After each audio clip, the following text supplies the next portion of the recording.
Hey there guys, Nick Should Strike here, back again for another video, and you guys know what time it is. It's time for my top 5 dislike things about Injustice Gods Among Us. I guess this would be more appropriate, right?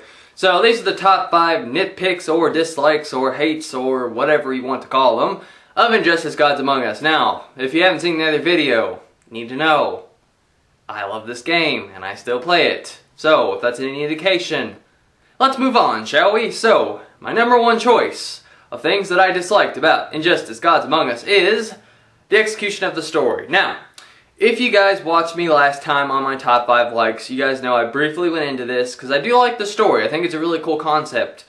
But I think the way they executed it is a little off. Now, the reason why is because, one, in the fighting game, like when you actually got the game, now the comic books, they were really cool, but the game itself, the story in it, was a little weak. The reason being is that it had a lot of cool moments, it had a lot of dramatic things, but it didn't really focus on that. It was more of just like, hey, I gotta fight you. And then there was like 1 minute of story. Hey, I gotta fight you. 1 minute of the story. Now, I think it was still a cool story, but I think it wasn't nearly as awesome as the comic book was. So, if you guys can feel me on that, you guys understand what I'm saying. If you've read the comic, you know that the writing and stuff is better in that than in the game.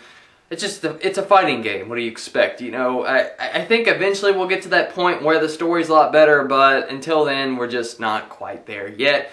And then also, here's another nitpick. Within that same thing is that the comic books are still coming out when we already know how the story's going to end. So it's kind of pointless to me. I mean, I understand that they still have to set everything up for the game, but I feel like they should have done that before the game came out. You guys know what I mean? It would have built up more hype, I think. So, yeah.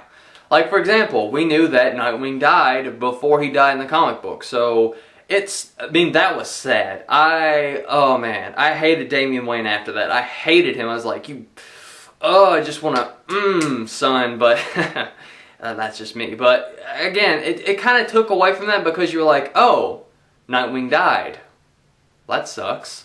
But yeah, you see what I mean? So, I think that they could have done that a little bit better. Maybe next time they will. Or maybe they just got so carried away that they wanted to keep going. So, I don't know. So, the number 2 thing that I have a problem with is the costumes. Now, I know a lot of people sort of nitpick the costumes, and I was kind of all for the costumes at first until we got downloadable skins, or New 52, or their alternates. Basically, if the characters had more than just their insurgency or regime costumes, then you would be like, oh wait, these costumes kind of suck. Which is why I'm kind of saying, like, if you compare, I mean, I just got this pack, New 52. If you compare New 52 Batman to the Injustice Batman, you really can't even compare them. New 52 just looks so, it looks so good, you know? Like, all the New 52 skins look awesome. And the Injustice ones just don't look as good. They're just so armored and beefy that it's just, ugh, I don't like it. Now, that's not to say I didn't like all the costumes. I think, Superman's was alright, Nightwing's was alright. I mean, most of the characters were, but someone like Batman's I just, did not like.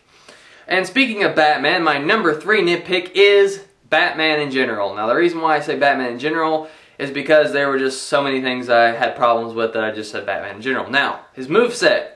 Overall, it's pretty good. I think that they could have done a little bit more. You know, maybe, I don't know, I just feel like that, like, they could have added the bombs or something, but overall, his moveset was pretty good. I'm not complaining about his moveset, really.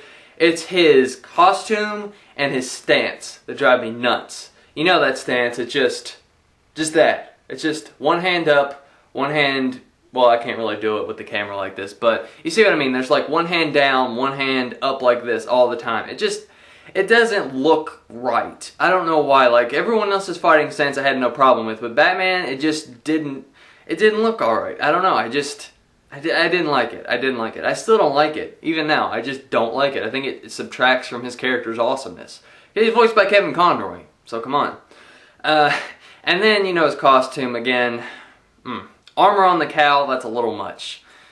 Just saying. And then his chest is farther out than the rest of his body, so it just doesn't look right to me. It looked a little bit better in the comic, but not too much more. So now we're getting down to the final 2. The final 2. What are my final 2 going to be, people? Alright, so my number 4 pick. Now, a lot of people will agree with me on this and say the DLC character choice picks. Now, is that to say that all the DLC characters are bad? No, I've played as all 4. They're all pretty good functional characters. However, I disagree with the ones that they chose. Here's why. Lobo. Everyone wanted Lobo. They put him in. Yeah, that was good. That was good. And Lobo's really one of the best characters, to be quite honest. Batgirl. No one wanted. She gets in. Scorpion. No one wanted. He gets in. Zod. Not too many people wanted. He gets in. See what I mean? Like, even if they're good characters, no one wanted them. And it's DLC, so it really should be the fans' pick. Now, there is a new poll. People have voted. Red Hood, Zatanna, Swamp Thing, Static Shock. I think those are the top 4. I might be wrong. Well, Static's above Swamp Thing. I know that. So, and then Martian Manhunter's obviously going to be in it. So it's going to be like Martian Manhunter, Red Hood, Static Shock, and Zatanna. Yeah, those 4. Those are the 4 that should be in it. Should be in it. Granted.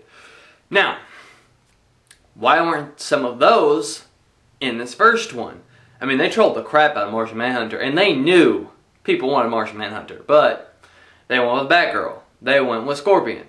Now, that's not to say that, I mean, for example, Scorpion, the guest character, I get it. They wanted a guest character, and his design looks awesome, and his gameplay's pretty good, but it's still Scorpion. You know, it's Mortal Kombat 9, and the other Mortal Kombats are for Scorpion. It's just, it's kind of a waste. I think he should have been in Season 2 pass, not Season 1 pass. You guys feel me? And then Batgirl, she just was unnecessary to me. I still think that. I mean, she's a good character, but eh. And Zod, he's pretty awesome. I'm not gonna lie. Kneel before Zod, he's pretty cool. But you guys still understand what I mean. I really love General Zod and Lobo, but Scorpion, he was decent. Batgirl, no, not really. So yeah, character selection, didn't really like that too much. And my number 5 nitpick is, where's Martian Manhunter? I want Martian Manhunter. Yeah, I didn't really have a number 5, so I just kind of had to say Martian Manhunter. He is trolled. He's trolled all the time, so I think it's a little bit legitimate. But regardless, Martian Manhunter. And I really can't think of anything else. Maybe, why isn't there a sequel to this game already or something crazy? I don't know. But anyway, that's my top 5 dislikes. Comment below and let me know what your 5 dislikes are. Like if you like and sub if you like. And I'll catch you guys later.